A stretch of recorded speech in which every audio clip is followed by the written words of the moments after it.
Les peuples des nations lors de la rédemption. Mashiach dans la paracha de Balak. L'une des plus belles choses de la vie est de s'asseoir par une nuit d'été lumineuse dans un champ ouvert et de regarder le ciel et de contempler les étoiles. La paracha de cette semaine, Balak, parle aussi des stars, mais d'un genre légèrement différent. Le prophète Bilam décrit dans sa dernière prophétie du roi David, suivi par le roi Messie comme une étoile. Et donc, il dit « Je le vois, mais ce n'est pas encore l'heure. Je le distingue, mais il n'est pas proche, le roi Mashiach. Un astre s'élance de Jacob et une comète surgit du sein d'Israël, qui écrasera les sommités de Moab et renversera tous les enfants de Chet de l'orgueil. » Le verset continue de décrire la succession et le développement du royaume du roi Messie jusqu'à ce qu'il contrôle complètement le monde entier.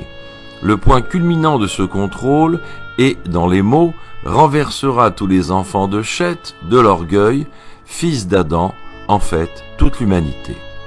L'une des façons d'assortir le vrai sens d'un mot particulier dans la Torah est de parcourir les paroles des premiers traducteurs de la Torah qui sont Onkelos le converti et Yonatan ben Uziel. En comparant le mot hébreu et la traduction aramique, on peut apprendre le sens exact des mots de la Torah. La traduction d'Onkelos traduit le mot avec le sens du contrôle et gouvernera tous les fils humains, c'est-à-dire qu'au moment de la rédemption, tout le monde sera soumis au règne du roi Mashiach. Cependant, le sens de la traduction de Yonatan ben Uziel est différent. Le roi Mashiach détruira toutes les nations sauf le peuple d'Israël. Alors, qu'est-ce qui est vraiment censé arriver aux nations du monde à l'ère de la rédemption, de l'anéantissement et de l'extinction, ou bien de l'existence sous occupation? Et comme tout bon juif, nous aussi, nous répondrons à la question avec une autre question. Comment peut-on interpréter la prophétie de Bilam? Elle était que le Messie détruirait toutes les nations, car il y a beaucoup de prophéties bibliques qui racontent l'action et l'influence massive du roi Mashiach sur les païens et sur les autres nations du monde. Nous prendrons par exemple l'une des prophéties les plus connues dans le livre de Ishayahu. Il sera arbitre entre les nations et le précepteur de peuples nombreux. Ceux-ci alors de leurs glaives forgeront des socs de charrues et de leurs lances des serpettes.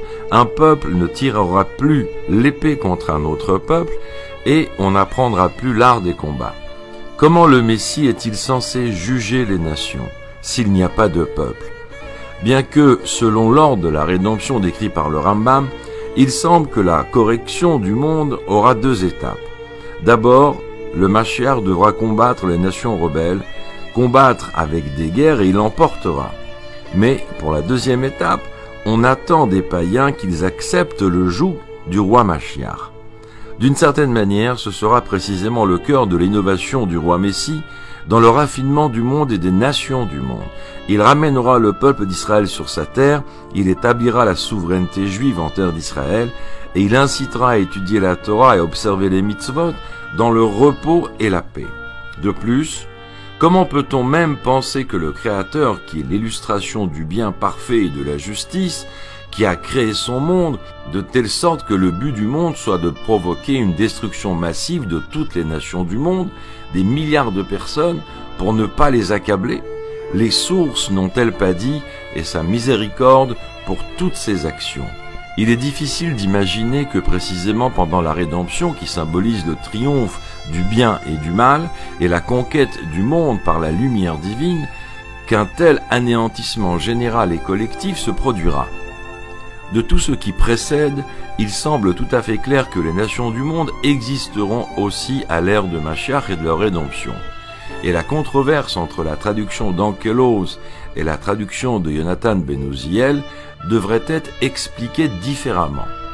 Dans une allocution instructive, le rabbi s'étend pour accentuer les différentes approches entre les traductions. La vérité divine est que le monde, pour toutes ses créatures, a été créé avec un seul et unique but, pour Israël et pour la Torah. Toute autre réalité qui existe dans le monde doit être utilisée par les Israélites et les amener à la perfection intérieure qu'on attend d'eux. Le peuple élu est libéré et le reste du monde est censé rationaliser, aider la vie de ces saints juifs qui se consacreront alors à la relation avec la lumière divine de Dieu. Le verset « Des gens du dehors seront là pour faire paître vos troupeaux, des fils d'étrangers seront vos laboureurs et vos vignerons » incarne exactement ce phénomène. Les Israélites s'assoient et étudient, tandis que les nations du monde travaillent.